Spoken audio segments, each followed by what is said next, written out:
Bien, la famille ici Bixul 224. J'aimerais faire une mise au point sur ma vidéo d'hier.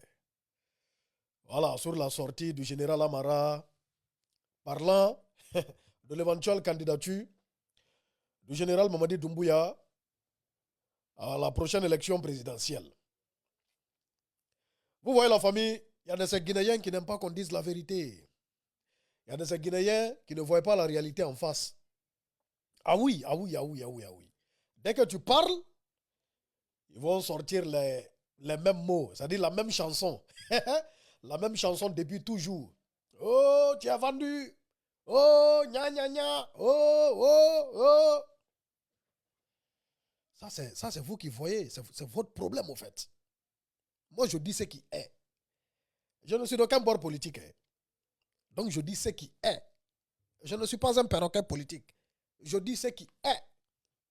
Ce que je pense, je le dis. C'est-à-dire, vous voyez la réalité en face, mais vous essayez de vous voiler la face. Mais c'est quoi le scénario selon vous? C'est quoi le scénario selon vous, à part ce que j'ai dit là? J'ai menti?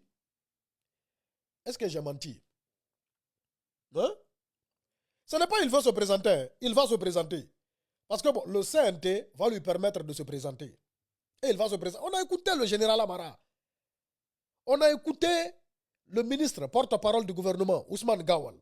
On a écouté le premier ministre chef du gouvernement, M. Baouri. Mais c'est clair. Et lorsque je dis que la classe politique aujourd'hui elle est faible, il y a des gens qui se lèvent, oh, je ne dois pas dire ça. Mais c'est la vérité. La classe politique aujourd'hui elle est très très faible. Comparons les temps encore. Revenons sur une petite comparaison. À l'époque du CNDD, lorsque les Moussa Keïta ont commencé à dire, c'est-à-dire sous la mort, lorsque Moussa Keïta déjà avait dit ça à Zéry Kouré, c'est-à-dire sous la mort, c'est-à-dire la classe politique à l'époque, ils se sont levés immédiatement, ils ont commencé à se faire entendre. Ils ont commencé à mettre la pression sur le CNDD à partir de là. Et quand le capitaine Moussa Dadis Camara lui-même il a donné le ton en ville à Kaloum, on avait vu la réaction de la classe politique. Une réaction vraiment qui s'était fait sentir et ressentir. C'est ça qui est la vérité. Toute la classe politique s'était levée. Et ils étaient en Guinée. Ils étaient très très puissants. Ils étaient implantés. Ils étaient là. Aujourd'hui, bon, le général Amara a parlé.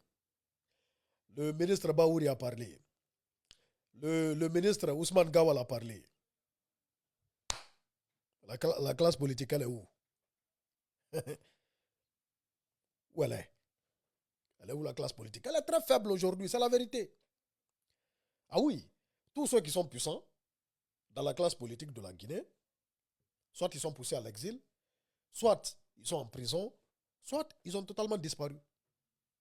Ceux qui sont capables d'appeler à manifester. Et puis les temps ne sont pas les mêmes. C'est-à-dire, même si on appelle aujourd'hui à manifester, les gens ne vont pas répondre. Hein. Moi, je serai le premier à être opposé à une quelconque manifestation parce qu'on sait que les manifestations ne vont rien changer.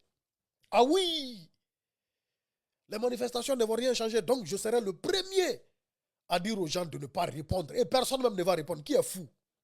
Qui est fou? Et à l'époque aussi, une autre comparaison, le CNDD n'était pas soutenu hein, par l'Union européenne et consorts. Vous pensez que le CNRD n'est pas soutenu par l'Union européenne? Il y a des gens qui disent que non, la CEDEAO peut créer quoi? La CEDEAO ne va rien faire. La CEDEAO ne peut rien faire. Hein. C'est la CEDEAO qui a validé le 3e mandat de Alpha Condé. C'est la CEDEAO. Est-ce qu'ils peuvent empêcher Mamadi Doumbouya de se présenter? En quoi faisant? Ils ne peuvent rien faire. C'est la réalité. Qu'on le dise ou pas, mais c'est ça. Et je vois certaines personnes, des écervelés qui disent non, on tend vers un autre 28 septembre. Subhanallahi, astaghfirullahi 10 000 fois. Yokundule moyanu foussa. Que vos bouches tombent et s'éclatent en plein goudron et qu'un caterpillar passe là-dessus. Jamais, plus grand jamais, un autre 28 septembre aura lieu en Guinée. Jamais. Jamais de la vie. Jamais. C'est-à-dire qu'il n'y a aucune condition qui est réunie pour que ça ait lieu. Je vous ai dit, bon, qui va appeler qui à manifester? Qui va appeler à un tel rassemblement qui avait eu lieu? Et même si quelqu'un a appelé, qui va répondre? À l'époque, les leaders, ils étaient sur place. Vous pensez qu'ils vont rester à l'extérieur ici et ils vont appeler les gens à manifester, à sortir pour manifester et puis ils vont sortir? Pourquoi eux-mêmes, ils ne vont pas sur le terrain? Pourquoi eux-mêmes, ils ne vont pas sur le terrain? Posez-vous la question. Aujourd'hui, les leaders du FNDC, ceux qui étaient en Guinée, ceux qui sont influents, ils ont disparu. Les leaders politiques,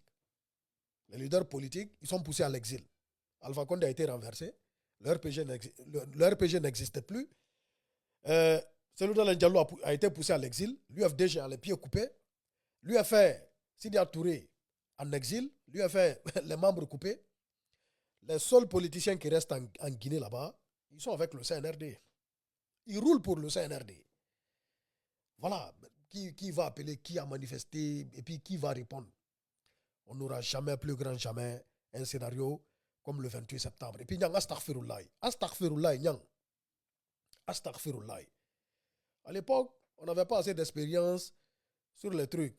Et puis, les militaires, là, vous pensez qu'ils rigolent. Rien qu'à voir la manière dont ils ont pris le pouvoir, mon frère, laisse tomber. Laisse tomber. C'est-à-dire, ceux-là, tu t'opposes à eux, ils te mettent dedans. Vite fait. Et c'est ce qui est en train de se passer. On dit ça, vous dites non. Vous voulez qu'on emploie ici vos mots. Là, l'essentiel, tout ce que moi je prie, le bon Dieu, franchement, c'est qu'il change dans le bon sens et que le pays se développe. C'est tout. Sinon, le reste là, ça est dans la main de Dieu. Ce n'est plus dans nos mains. Ça est dans la main de Dieu, du bon Dieu. Ça, c'est la franche vérité qu'il faut que je vous dise. Et je ne dis nulle part que c'est normal. Pour moi, ce qui est normal, c'est de respecter la parole donnée. Mais en Guinée, tel n'est pas le cas. Et qui peut faire quoi contre ça? Personne. Sauf le bon Dieu. C'est de ça qu'il s'agit. C'est la réalité qui est là. Qu'on le veuille ou non, c'est ça. Donc, j'en ai fini. On est ensemble, la famille Pixel 224.